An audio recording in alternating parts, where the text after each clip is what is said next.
अब जैसे प्रसंग चल रहा है, एक श्रृंगी ऋषि था, उसने ऐसी ये अमृत क्रिया सिद्ध करके और पूरे शरीर को साध लिया जैसा वो सोच रहे थे। और फिर क्या करता था, वो सारे दिन में एक वृक्ष की छाल पर एक बार दिन में जिह्वा लगाता था, ऐसे चाटता था, उसी से संतुष्ट हो जाता था, क्योंकि उसने अमृत क्रिया को सिद्ध कर रखा था। तो उसको इस बात का गर्व हो गया कि अब तूने अपनी इंद्रियों पर काबू पा लिया। वो ऋषि अयोध्या नगरी के पास बाहर बनी में, बाहर जंगल में, वन में, गांव से थोड़ा आधा किलोमीटर की दूरी पर रास्ते के साथ में बैठ गया, वृक्ष की तरफ मुंह करके,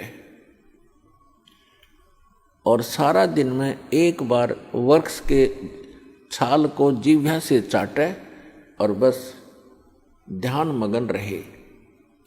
कुछ ही दिनों में आने जाने वालों ने देखा कि एक महापुरुष बैठे हैं, ना खाते हैं, ना पीते हैं, ना सोते हैं और ना उठते हैं। आसपास पूरी नगरी अयोध्या के लिए एक बहुत बड़े जो है अचंभे की बात थी। नगर के लोग देखने जाने लगे, सारा सारा दिन बैठे रहते थे, सारी सारी रात बैठे रहते थे। जब उनको पक्का यकीन हो गया कि सचमुच महापुरुष के ये तो भगवान से मिल चुका है, सारे नगर में तहलका मच गया।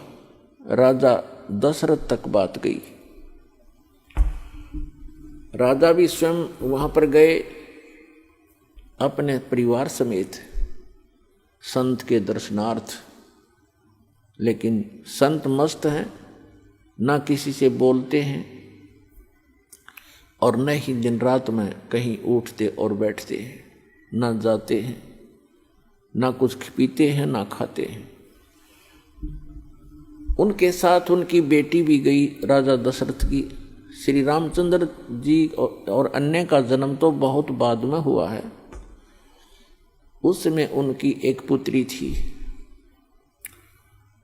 अब राजा की लड़की प्रतिदिन अपनी नौकरानियों के साथ वहाँ जाने लगी। उसने किसी वैद्य को बुलाकर पूछा, किसी व्यक्ति से, कि ये ऋषि बात करे तब बात बने, कोई आशीर्वाद प्राप्त करें हम। तो एक वैद्य ने बताया कि जहाँ ये जिह्वा से चाटता है वहाँ पर मधु का लेप कर दिया जाए, यानी शहद लगा दिया जाए। अगले दिन उस राजा की लड़की दशरथ की बेटी ने ऐसा ही करवा दिया। जहाँ वो जिह्वा लगाता था वहाँ शहद लेप दिया थोड़ा सा।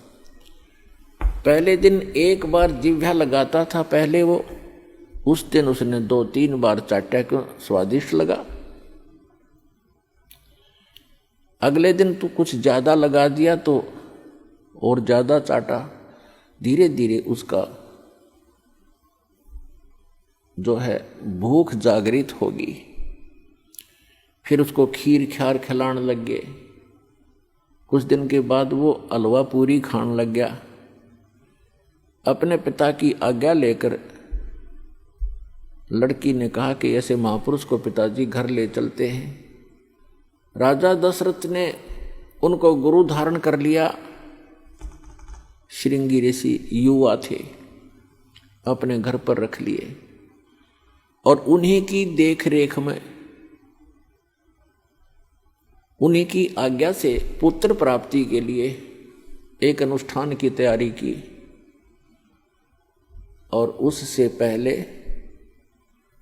वही श्रृंगी ऋषि दशरथ की पुत्री बेटी को लेकर चंपत हो गया।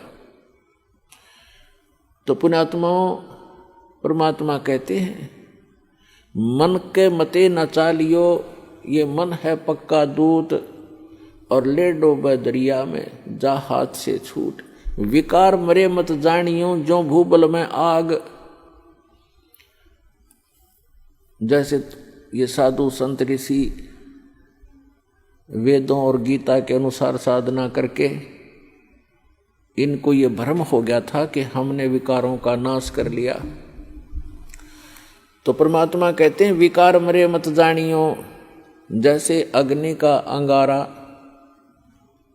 राख में दबा रखा हो, ऊपर से राख भी ठंडी हो जाती है, ऐसा लगता है जैसे आग खत्म होगी, लेकिन कहते हैं वो राख हटाओगे ना जब उस अंगारे के ऊपर से, वह पहले से ज्यादा धधकती दिखाई देगी आपको।